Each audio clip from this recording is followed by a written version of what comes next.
Does the organization sometimes feed off of some of that? Um, Probably. I mean, we've been dismissed sort of since 2012. Even after 2012, we made the playoffs. We're predicted to finish last the next year, and we usually outplay our predictions. And I think that's can be a good motivator, but certainly not, the primary motivator. You have to be motivated whether you're picked to win it or picked last place. I think baseball, of all the sports, allows you to be the most selfish and still help the team win. So however you want to use motivation, that's up to the individual. Might help some, might mean nothing to others.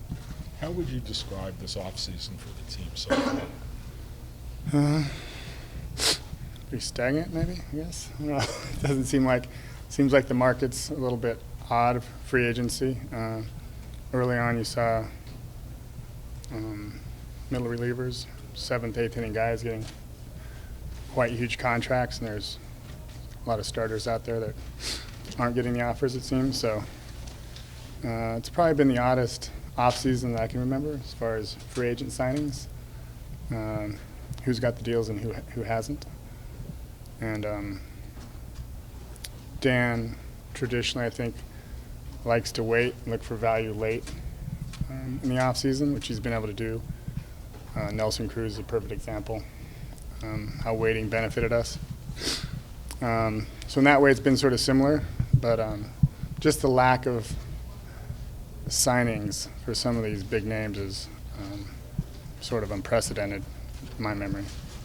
Brady, since you and Dan and ownership, looking forward, the history, like you said, about Dan waiting. But are you confident that if Dan waits and a real quality pitcher comes in, it comes up that can be got at a relative lower price, that there will be resources there to do that?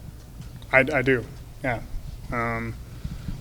We have an owner who's, if it's not clear that he's willing to spend beyond our market position by now, it never will be.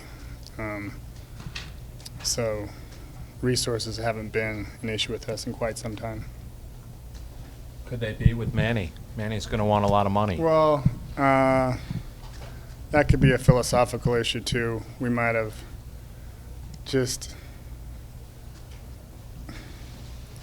not come up with quite enough years ago. I don't believe. I think it's a bit of a losing game to chase your own free agents around. But certainly, retrospectively, you can think, could we have given him more early on and had him for 2 or 3 more years? Maybe a good time is, things are sort of paradoxical in baseball. Maybe the best time would have been right after his second knee surgery, and maybe he was feeling a little unsure of his own future. But once a player gets close to free agency like Manny has, he's put in the work, he's established himself as the elite of the elite. You have to test free agency, you have to see what's out there. And once you do that and give other teams start bidding against each other, sometimes the price just becomes untenable. And he was our guy, so you couldn't have got a better 6 years out of anybody. I mean, he's an Oriole great, and how old is Manny now? I mean, the youngest Oriole great in the history of the franchise. So we've got quite a bit out of him in these years he's been here. Do you think it's already too late to do that with Scope? I wouldn't rule anything out. And we have a highly competitive owner, so no, I wouldn't rule anything out. Brady, do you think the organization is still open to a trade of Manny if you hear the right thing, or do you think that ship has sailed at this point? Manny's an interesting one because teams know there's a lot of teams throughout the league that he could change their outcome immediately.